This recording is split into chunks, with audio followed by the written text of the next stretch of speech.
All right, let's get into this one. This one is going to be entirely different, but that's okay. Welcome back to the channel, everybody. Tennessee Fats here. I am coming to you from the library, but instead of standing in the library where we normally shoot, we're at the desk today. The reason why we're at the desk is because, well, I wanted to share a really cool unboxing that we're going to be doing live here in this video, because I've seen the video of the work being done, but I haven't actually physically seen the product yet.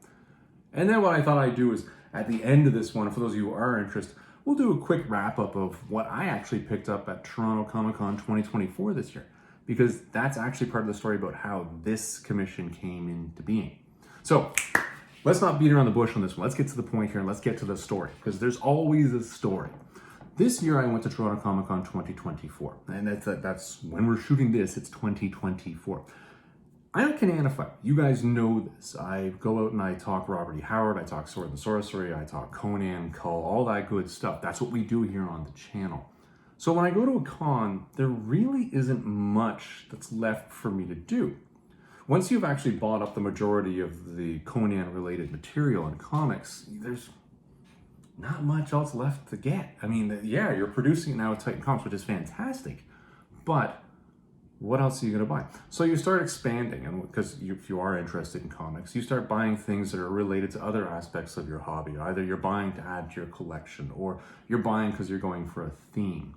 I'll tell you, this year I did a lot of theme work that was going along the lines of Canadiana. I was gathering a lot of signatures in a book that I might showcase in a video later, but it's something that really is specific to you Canadian comic collectors out there, and if you're not from around, you might not get her. So we're not going to focus on that one here. But what I did was I got a couple commissions done, and I got one that I'm particularly proud of, and I'm particularly happy with, and it was done by Mike Rooth. Now, Mike, if you're watching this one, I want to once again say thank you for the great job you did, just based on the video that you released on Instagram where I saw this thing, and I was like, oh, Mike, I literally sat down and watched the reel repeatedly with my children sitting there going, what are you watching? And my wife was like, why are you? They got it after I actually showed it to them. So once again, thank you very much. Today we're going to be opening up something that came in from Mike. Now, he didn't actually put this white paper on the front. That's a yellow paper, sorry. Going colorblind in my old age, apparently. I did that, but what he did was he did something like this. Now, for those of you who are actually mailing out material, if you really want to get somebody's attention, this is a great way to do it. And this is Swamp Thing. This is actually the character that brought Mike to my attention initially. As some of you may know, I'm actually really big into Swamp Thing. I enjoy the character. I enjoy everything that's really been done with the character up until now. I really enjoyed that, that last DC Black Label series that came up from, and I believe that was what actually brought Mike to my attention. Mike actually has already done a commission for me in the Tennessee Fats Traveling Sketchbook. And I'll put an image of that up over here.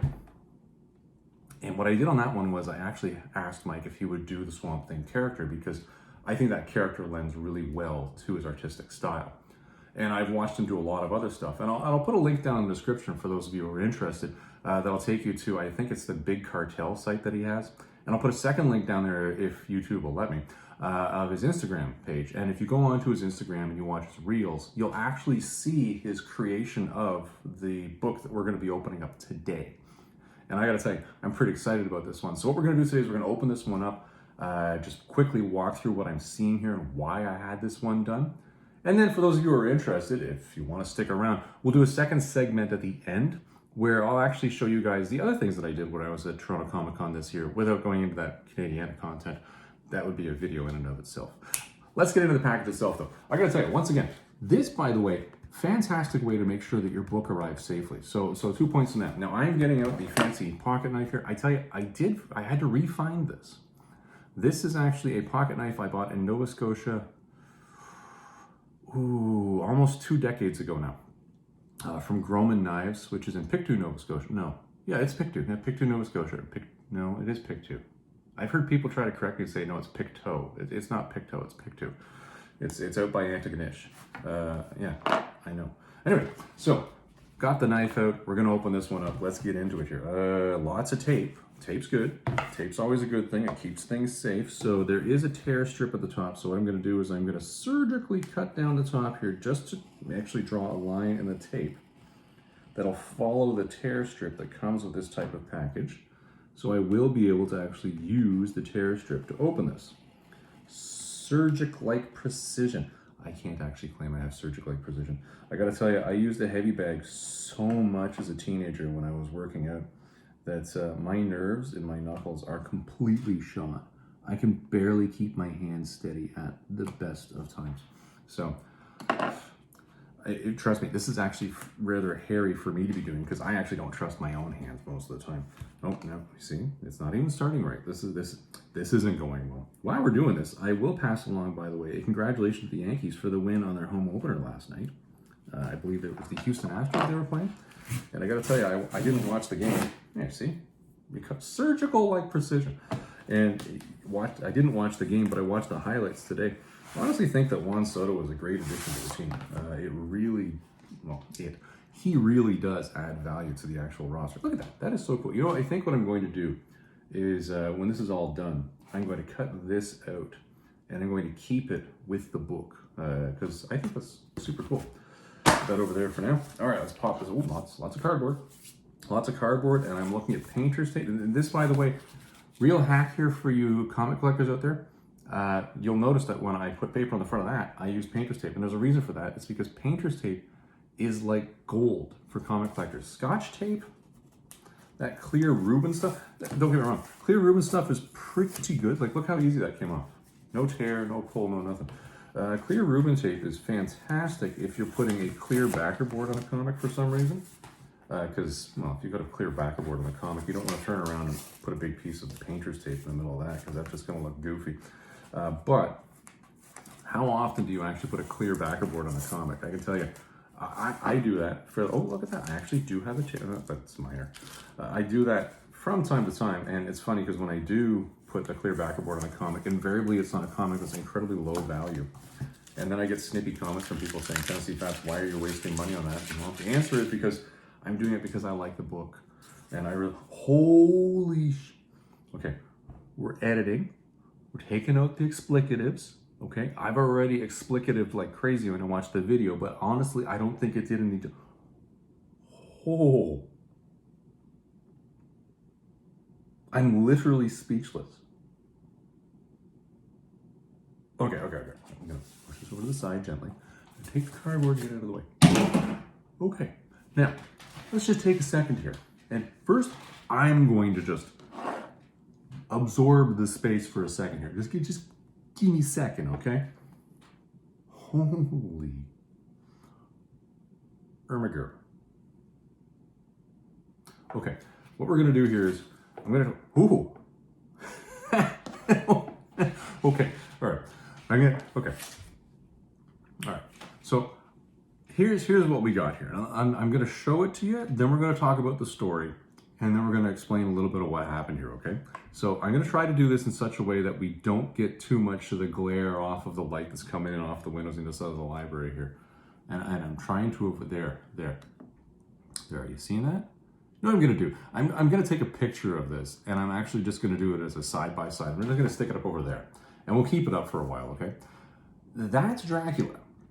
And the reason why I did this one, and I'll tell you why, and I'm still gobsmacked at what I'm actually looking at here.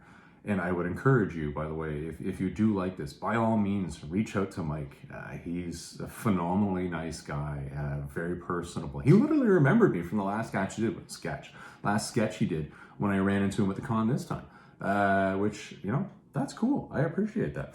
But I'll tell you, here's what happened. Let's get that back down. Okay, this is a me thing now. This is for me, okay? So here's the story. So I like gothic horror and I like adventure and I like a lot of things. And really on this channel, what do we talk about? We talk about Robert E. Howard and we talk about, you know, the stories that he wrote and things that are related to that genre. But what's interesting is that not everybody is a one-trick pony. We all have different interests.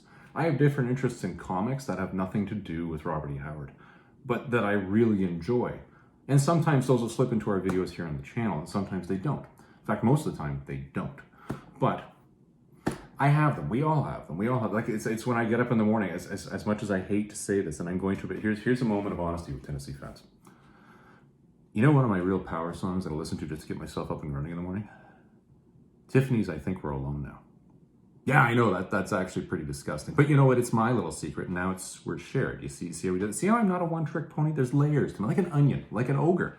You just keep peeling the skin back. And I keep screaming because it hurts so much, but you'll learn more about me.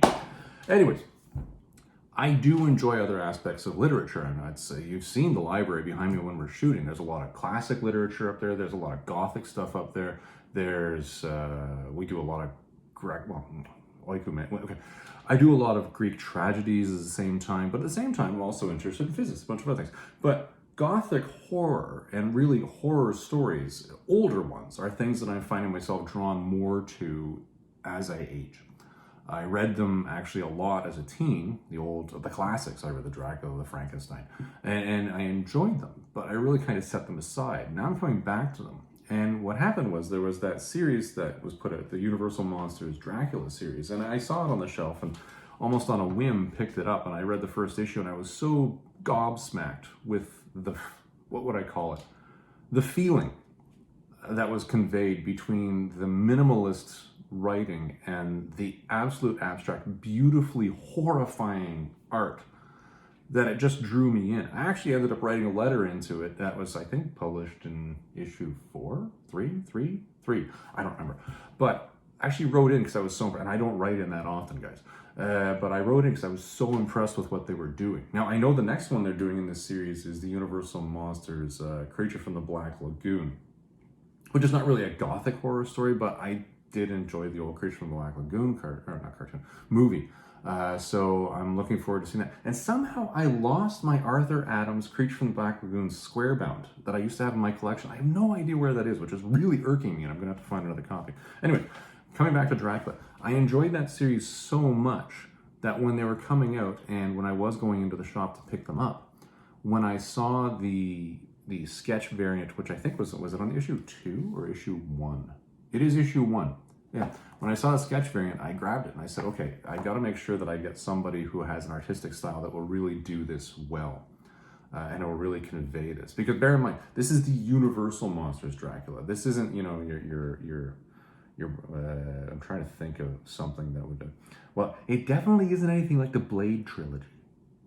It's old school. We're talking Bela Lugosi level horror here. So when I was thinking about this, and I knew I had this book, and I said, well, I'm going to Comicon 2024. Who's there? And I was thinking, geez, you know, it'd be really cool if Mike Rooth was there, because I would like to see his take on not an over-the-top, elaborate Swamp Thing, which he does a beautiful job of, or something of a Conan-esque type sword and sorcery. What could he do that would really convey sort of that Bela Lugosi just imposing look of horror that just holds you and has held generations for years. And I think he nailed it. Let's put that image back up there again. And if you look, take a look into the eyes. Just look at Bela Lugosi's eyes in this. Like, this isn't something where the Dracula needs to be absolutely horrifying and ripping somebody's head off with blood spurting all over the place. Just look at the horror of the character just from what he's presenting here.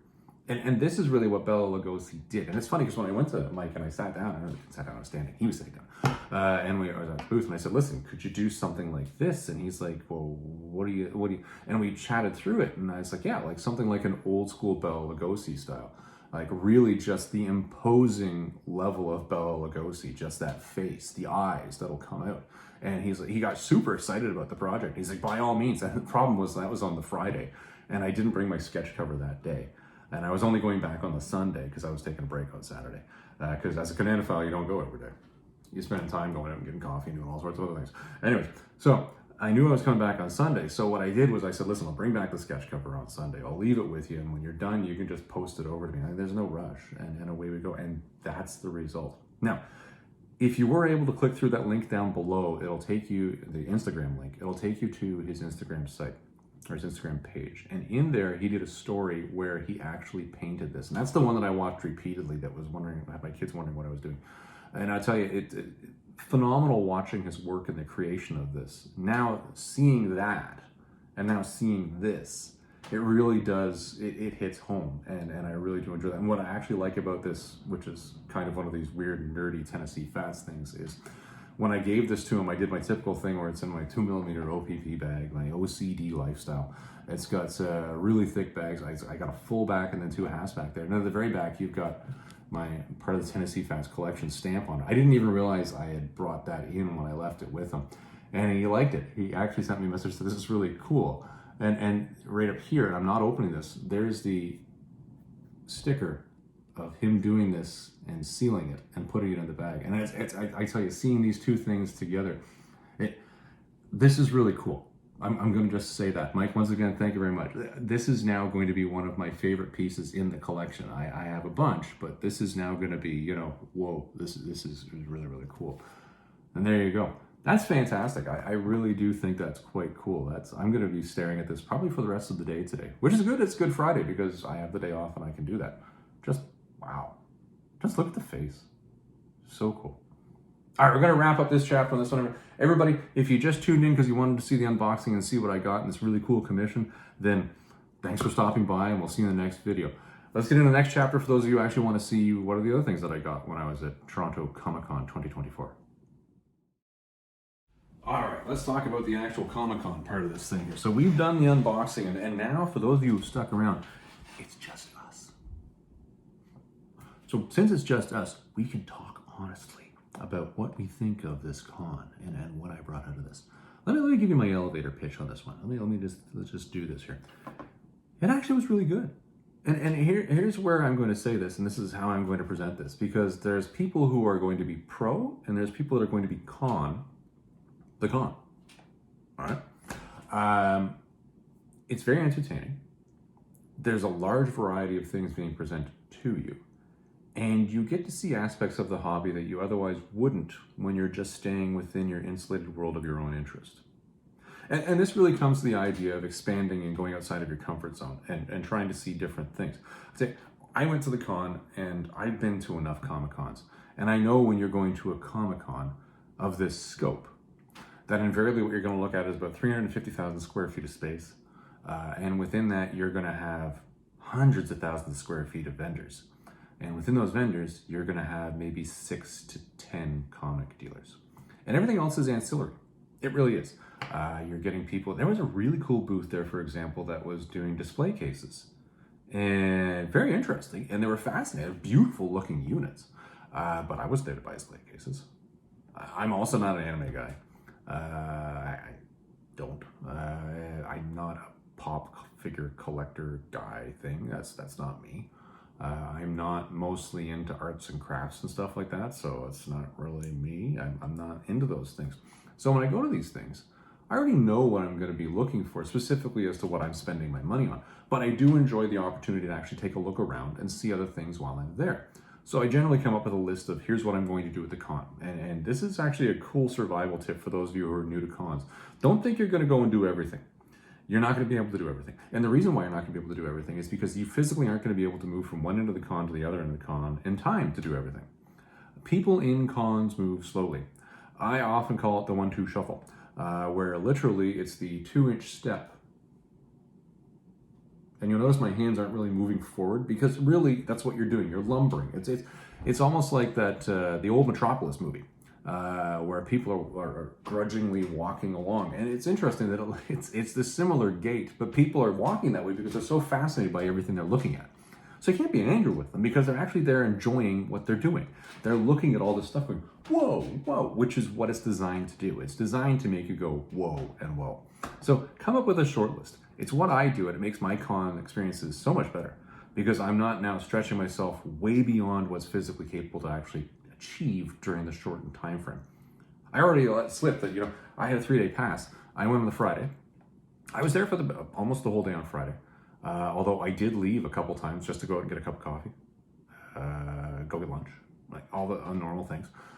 Saturday, I was at a 99th birthday, and those don't happen that often. So that was a priority. So I was not there Saturday at all, and I didn't feel bad about that at all. And then I came back on Sunday, drove into the city, and I was there for 3 hours in the morning? And then I was gone. Why? Because I didn't set unrealistic expectations. And when I left, I felt a lot better for that. So what did I do while I was there? Let's get down to this stuff. Well, my targets were one, I was working on a Canadiana project. And if you're interested, I can make a whole other video for that. But honestly, that's something that's a me thing. And I'm going to keep that a me thing until I'm asked to do otherwise. I got sketches. We already unboxed one. 2 others I had done while I was there, which I'm very happy with, which I'll share with you today. And I did have a couple targeted books that I was looking for from the few vendors that were on site. So let's start with the actual sketches. Let's start taking a look at these first. So I'm gonna, instead of just trying to show them to you in front of the camera and do the whole thing, because that's just stupidity, because you know technology exists, I'm gonna take a photo and I'm gonna put them up over on the side. So sketch number 1. This one was a big one for me. Now you guys know I'm a Cananophile. I think that's fairly obvious. I've mentioned it enough times in this video. And I do a lot of Conan. Well, Jeff Isherwood was there. Now, I got signatures from a lot of people while I was there. And we can, you want to go over to my Instagram page and you'll see the signatures I got from Jeff Isherwood and what books I chose to have signed by him, because I don't like the idea of walking up to a guy who's there signing books and coming up with my trolley full of all the books that I'm going to get signed so that I can then get them signed and then turn around and resell them. Don't get me wrong, there's a business model for that, but you know, other people are just trying to meet the people that they want to meet. And you're tying up 45 minutes of that person's time so that they can just mass produce signatures for you. That's not cool. Do it on your own time. But, you know, I had some signatures done while I was there, but I also had a sketch done by him. And I'm going to put it up over here. Now, this is a Conan sketch. And this one I left with him. This is the first one I got, because this was my primary target at the con. I said, okay, Jeff Isherwood is going to be there. Jeff Isherwood did Conan. I'm a Cananophile. I don't have Conan in the Tennessee Fast Traveling Sketchbook as of yet. Let's get it in there. I left it with him for pretty much the majority of the day on Friday. Dropped it off with him earlier in the day. It was the first person that I met. And then I wandered off, got lunch, did shopping, did all sorts of things, came back, and it was ready. And this is what it was. This is a really, really cool one, because this is the first one that anybody's done in the Tennessee Fast Traveling Sketchbook that actually pans across 2 pages. It goes across the seam. And I'll tell you, this is so Conan. It's beautiful. It just floors me, and I'm phenomenally happy with this particular sketch. It's beautiful. I'm not gonna. I haven't even put it on Instagram yet because, quite frankly, I'm just too happy with it. I don't want to. So that's the first sketch I got, which I think is pretty darn cool. And if any of you have the opportunity to meet Jeff Isherwood, he's a really nice guy, and he's a Baltimore Orioles fan. So if you do want to talk baseball, be prepared to talk about the Baltimore Orioles. Because I do know that from my conversation with him, but he is a phenomenally nice guy and phenomenally knowledgeable and has really cool stories about the comic industry, particularly going all the way back to the 90s, which is super cool. So take the opportunity and talk to these people when you're out there, guys. Okay, second sketch I got done. Now, this one is one that's personal to me, and it is a Canadiana thing, and some of you might get it, some of you might not. I'm going to put it up here. So this is a Jay Stevens sketch. Now, meeting Jay Stevens was one of those things for me that actually fulfilled kind of a teenage fixation for me. Not in that weird way, but a comic fixation. Years and years and years ago, and there's a story to this, years and years and years ago, back when I lived in the country, and I still live in the country, well, not really, I used to have to take a bus. Well, first I have to get driven to the bus station. Then I'd have to take the bus to the subway station. And then I would get on the subway and take the subway train to downtown Toronto. And then I would have to take a transfer and ride the subway in the other direction, all because I had to go to the Beguiling. Now, the Beguiling it's an original location by Honest Ed's. And for you Torontonians out there, you know exactly what I'm talking about. Beguiling still exists, though. It's just moved. So if you're interested in trying to find it, it's still pretty much one of the coolest comic stores that you'll find in the city of Toronto. It's pretty, definitely worth checking out. Anyway, I was drawn to it back then because it was Underground Comics World. That's what it was. You went to the Beguiling if you wanted Underground Comics. If you wanted Torontonian comics, you wanted anything by Seth, Joe, Matt, Peter Bagg, you were going into there. Well, within there was the Land of Nod Treasury one day. I was there with a friend of mine, and we both picked up our softcover copies of this Land of Nod story. I wouldn't call it a treasury. It's just a trade paperback. And on the subway on the way home, here I am looking at mine. I turn the page, and it's signed by Jay Stevens. My friend opens up his, and it's not. How that happened, I will never know. I will never, ever, ever know. And I can tell you my friend was lividly angry that somehow I managed to score a copy that was signed, and he didn't. And it was the funniest thing, because for the rest of the ride home, it was awkward. Awkward. He was not pleased with that day. But I think he still should have been happy that he got the Land of Nod book. But, anyways, Land of Nod book was fantastic. The humor in it was fantastic. And at that same time, there was another comic that was coming out around there that was called Atomic City Tales, which is also by Jay Stevens. Both of these were by Jay Stevens. And back then I decided, geez, you know, if I ever have the chance and I ever do get a chance to meet this individual, I'm going to do this. And I did. And I did. And I actually brought my Atomic City Tales comics with me, my original copies.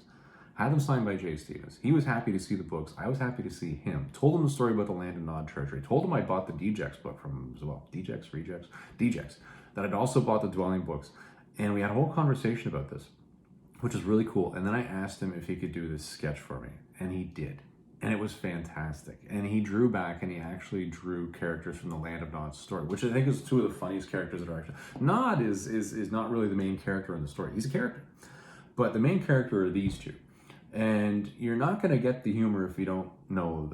You got to know. When you know, you know. But that's the second sketch that I got while I was there. And that makes me really, really happy. I thought that was just the coolest thing ever. And then, of course, the Mike Rooth thing, which we already talked about. So those are the sketches that I sat down and I would do. The signature thing was another one. That was a target for me while I was at the con. As I mentioned, I got Jeff Isherwood to sign some books. I actually have a Canadian collection of comics of short stories, and I was walking around getting everybody who was Canadian that was present to sign the inside for me, which was really cool. And to get some Dominion Jack stories as well. And those, again, it's a Canadiana thing. If you get it, you get it. Then I went into the comic buying side of things. Now, the comic buying side, well, there was a Grail purchased, and we're not going to talk about that here today because the book isn't here. And I'll tell you the story of why when we finish going through what is here. Let's walk through what is here, and we'll talk about the things that I got and some of the decisions I made while I was at the con and why I'm stopping certain things going forward. So one of the things that I decided I would do when I headed into this one was I said to myself, you know, this Dave Stevens guy, you always enjoyed The Rocketeer back in the day. Maybe you should start picking up some, because I still do have my Rocketeer comics. Maybe you should try picking up some of the other stuff that he's done, because, you know, this is one of these characters, or sorry, not one of these characters, one of these artists that really is underappreciated and has been underappreciated up to a certain point in time. I would argue that Bernie Wrightson is another character, artist, just like that, where they're being underappreciated. They've got a wealth of work out there. And people are crazy about Neil Adams. People are crazy about Jack Kirby, Jim Steranko. And granted, there's a reason to be crazy about all of these people that I'm naming. But there's lesser known ones that are kind of missed. And I believe that Dave Stevens is one of those. So I went into the con saying, okay, I'm going to pick some of these up. But this is where the issue of timing becomes particularly important. And I'll tell you, this is why it's so important. I've seen Dave Stevens books at cons. In fact, I went to a con and I think I shot a video where I told you guys about what I picked up. And I did pick up a couple Dave Stevens books there because this has been on my radar for a while. While I was at the con, I picked up two. I got Alien Worlds. This is a classic Dave Stevens cover and a Dave Stevens story on the inside about this Aurora character, which is really, really cool. And there's a couple other short stories within here as well. I got that. And I picked up Vanguard Illustrated while I was there. These are the books that I found that are Dave's. Now, this one does not have a Dave Stevens story on the inside. It's just the cover art he done this. So a lesser Dave Stevens book for anybody who was interested out there. But I started to notice some anomalies while I was walking the show, that really these books are trading well beyond any sense of their normal value right now. And when I was out having a cup of coffee when I was on a break, because you should take breaks frequently, especially when you're as old as I am. You can't walk forever. But I was out taking a break. I was walking. I was on the Instagram, and I was noticing somebody posted a Dave Stevens book, and the comment they made in their write-up was that, and I can't remember who the person was, but they said, listing Dave Stevens books right now feels just like it's COVID, because they're just running off the shelves. They're going for crazy prices, and that was the moment when I went, that's explaining what I'm seeing in this show here, because there was a lot of Dave Stevens books on the walls, which you don't normally see too much on the walls, but the numbers on them were wacky. They were wacky, like the one that I was looking at. This is a book that last year would have been what, 40, maybe 50 bucks. 360 bucks was the price on it, and I was like, I don't see that. I what's changed between last year and this year to make that now worth that much? So I've decided these are probably the last two Dave Stevens books I'm going to be buying for quite some time. As much as I think he's an underappreciated artist, I think maybe the comic buying public has just picked up on maybe why he should be appreciated. Maybe he's finally getting his due. You know what? If that's the case, great. But it's now priced at my price point because these are just whim books for me. So I don't need to spend that kind of money on a whim. All right, let's talk about the next things that I picked up. You guys know I'm a Cananophile. You know I'm working on picking up stuff. And really, and I think I've mentioned this many a times, the Marvel doldrum years are hard years to find good condition Conan books with him. and people charge a hefty premium for them. Sure, I'm sure you can go out there and you can find them in dollar bins if you're shopping everywhere and then hunting dollar bins like crazy. And those are dollar bins, by the way, where they're not going to be in alphabetical order. They're going to be completely random. And they probably won't even be in a bag and a board. And it definitely won't be in Canada because we clearly don't have dollar bins in Canada anymore. Everything is now a $3 bin in Canada, just in case you're curious. Yeah, they're a challenge. Well, there's a couple of the lesser runs that I'm still working on picking up the last couple issues of. One was Conan the Adventurer. There you go, that's my number 11. Pretty happy about that one. That got that one done. And the actual lesser known Conan series, not Conan the Barbarian, not Conan the Savage, Conan the Adventurer, nothing like that. Conan number 3. Now, this is the precursor issue to the Conan versus Rune 3-part trilogy, which is actually 2 parts. We're not going to talk about that today. There's a whole separate video on that that's going to be coming out shortly. But this is the one that leads into it. And it's funny because as I was putting this in the bag and the board and putting it away, I was thumbing through it. I read all of my comics, but I was just thumbing through this one. And it's interesting looking at the ad material in the back of this, which would have been in October of 1995, which was just 1 month before the trilogy came out. Look at the ad material and how it misstated what actually happened in the trilogy, which is so funny. Like that, it really goes to the point of where what my hypothesis was. That's at the end of that video, and I'm probably right. We'll leave that at that. Another one that I picked up here, and this is an odd one. I did finish my Conan the Barbarian run of 1 to 275. Is that what it is? 2 something around there. I finished that, and I picked up all the annuals, but for some stupid reason, and I don't know why, I never picked up annual number 8. And I think it's because I could never find a good enough copy condition. I did find one. And this made me particularly happy. So I got a good copy of number 8. And this is an interesting one because this actually breaks because this is a Larry Hannah story. And this breaks the mold that the Conan annuals were working with at that point in time, where they were continuing from one annual to the next of written stories, as well as other things that were inclusions. This one here is a lesser known grail for me, and the last grail we'll talk about at the very end of this one and why it's not here. But this one is kind of an odd one. Now, you guys might know, as a Conanophile, there was an official handbook of the Conan universe that was made and published, and it's out there. And I have a copy of that one, and it's pretty hard to find. It's pretty hard to find in good condition. Let's put it that way. Not the easiest thing to get your hands on, but there's actually another version of it. Well, I do have the first version. I already have it, and I'm happy with that. And I just sort of said, okay, well, it's a great book. I'm glad I've got it. It's in the collection. Let's just move on. Well, when I was digging through the racks and I was finding this, I found something. This. Now, let's get the glare off this so you guys can really see it. Now, you're going to get the ceiling fan in the background, but deal with it, okay? This is the official handbook of the Conan universe. This is not an actual comic. This was an insert to Conan Saga magazine. So the Conan Saga magazine, for those of you who don't know, it's reprint issues. This is an Ernie Chan cover. I'll put it down now. It's a reprint of Savage Sword of Conan stories. They took some of what they thought their best Savage Sword of Conan stories, some of their best covers, they mishmashed them together, and they made Conan Saga, which is a great opportunity for a next generation of Conan readers to get copies of the old Conan stories that were in the older Savage Swords that you could never find anywhere. Well, in Conan Saga, I guess what they did was they decided to stick one of these in the issue of that. So there always was this variant that's out there that maybe you go, I wonder if I'll ever find that. Nothing that I was particularly looking for, but then it happened. And it's funny because I pulled it out and I was paying for these. And the guy who was working the booth looked at it. He's like, I don't think I've ever seen that before. And I'm like, it's in your booth. But his comment again was, yeah, but I've never seen it before. Which is really cool. It's this Ernie Chan cover. Here, I'll put it up as a side-by-side over here, just so you guys can really get a good look at this Ernie Chan cover. And what's really interesting is, and you probably can't see this from the front image, is, you know how comics have 2 staples? This one has 3. Yeah, like, it's the weirdest thing. It actually does have a staple in the middle. And that was the thing that jumped at me the most when I was actually reading through it. And I'm going to keep this handy. I think this is going to be my go-to copy whenever I'm looking something up, just because it actually makes me happy. That's pretty cool. I'm quite happy with that. Okay, the last bundle. This is a big handful right here. And this we're not going to go through one at a time here. This is part of me filling my original 1990s Doctor Strange Sorcerer Supreme run. I have been working quietly on this for quite some time. I've just been picking them up whenever I have an opportunity. Honestly, when I was at the con on Sunday, the books that I've already gone through, I picked up on the Friday, and I was quite happy with those. I didn't really have anything coming out with me. And I did have my hard case with me that could carry books. And I thought, well, you know, while I'm here, maybe I'll pick up some of the Doctor Strange. I'll start filling that in. Now, this is what we need to chat about here. This is how things get a little strange and how things sometimes don't make sense. The Doctor Strange Sorcerer Supreme series is not a huge series.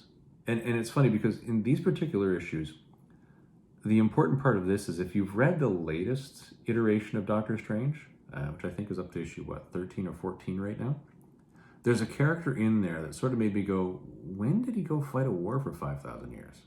Honestly, I couldn't place that. It's actually in these issues. So it's funny that the 1990s stories are actually coming into and being tied into our stories for Doctor Strange now in 2024, which I find particularly apropos, because as a character develops, you should be able to reference back to what they've done in the past. But what's funny about this is this series really is not worth anything. They honestly aren't. Like, they're filler issues. There's nothing really to this. Like, you've already made the Doctor Strange movies. They're done. They've moved on. We're moving on to the next phase here. So when these sort of spiked, when they started making the movies, they've already calmed down. But when I was watching the show, I actually had to stop at several occasions because all I'm looking for is good copies of these things. And for some reason, people are trying to sell them for $10, $12, $20 an issue for what are $4 and $5 and $6 books. Like, I don't mind paying $4 and $5 or $6. I don't even mind paying $8 and $10. And I will be honest with you, 2 of these I actually paid $10 for just because I just can't find these weird issues anywhere. And I said, forget it, I'll pay it. But the lesson to you guys out there is just because you're at a con, don't think it's always the best price. Be prepared to walk away. I did. That's why that stack right there is only about half the size of what it could have been. But that being said, I still have some books that are missing in my run. I'll keep working on it, but $20? Come on. All right. Last book we're going to talk about here, and this is a grail, and why it's not here. I did find one, and it happened on the very first day. And I'll tell you, it actually made me make a hard decision. When I was walking the show, there was one artist that was there where I thought, if I have a chance, will come back and pay this person to do a sketch in the Tennessee Fast Traveling Sketchbook. Well, then I was wandering around and I was looking at the booth and I was looking at the comics. I didn't expect that I would find a big ticket book, and I did. And the big ticket book is a variant. It's a Conan book, and it's a variant. Now, there aren't too many Conan books that are variants that are big ticket books, but it's also particularly rare because it's recalled. Now, you Cananophiles out there, if you're a comic collector, you know exactly the book I'm talking about because there's only one that ticks all those boxes. One. You know it. I got it. I said, forget it. I'll pass on the sketch. This is something I will never see again. I've never seen it in the wild in raw before. Grabbing it. There was some honest and respectful haggling.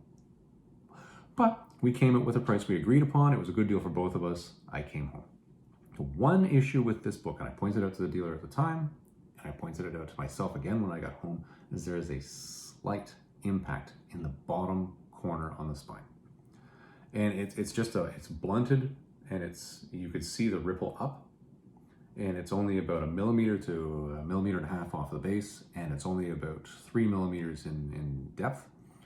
And I said, okay, this is pressable. This is pressable with a hand iron. I'm taking it to the Comic Doctor. So the book is not here today. The book has already gone to the Comic Doctor. And for those of you who are interested who the Comic Doctor is, I will put a link to his website in the description below as well, assuming YouTube will allow me. And if you're interested in reaching out to someone in your local, I can tell you I have used him repeatedly for pressing and cleaning, and I have never been anything but completely satisfied. I actually have a book right now that's out at CGC that is a Spider-Man key that was from my original collection that we have cracked, cleaned, pressed, and we are resubmitting. Well, there's a lesson there learned. It was one of my first submissions, and I really should have done that the first time because it probably would have bumped me at least a half a grade point. So we're trying it. We'll see what happens. When that book does come back, I will share it with you guys, with obviously some edits, because there's a reason why it was recalled. Maybe some Baba Stickies. That might be what we go with that one. Yeah. Well, everybody, that's my thoughts on Toronto Comicon 2024. That's me sharing the books that I did pick up. I've shared my sketches with you guys. Honestly, this was a fun show. This was a good one. I'm skipping Fan Expo 2024. I've already done enough comicking this year at Toronto Comicon. And Fan Expo, when you go, will actually have less comics. It'll have more of the other things. It does have more artists, So I'm going to miss out on the sketches and the signatures, but I'm going to see if I can get into a NiagaraCon instead, because there's one person that's going to be at NiagaraCon that I definitely want to meet. Well, everybody, that's our video for today. I hope you enjoyed this one. We'll see you in the next video.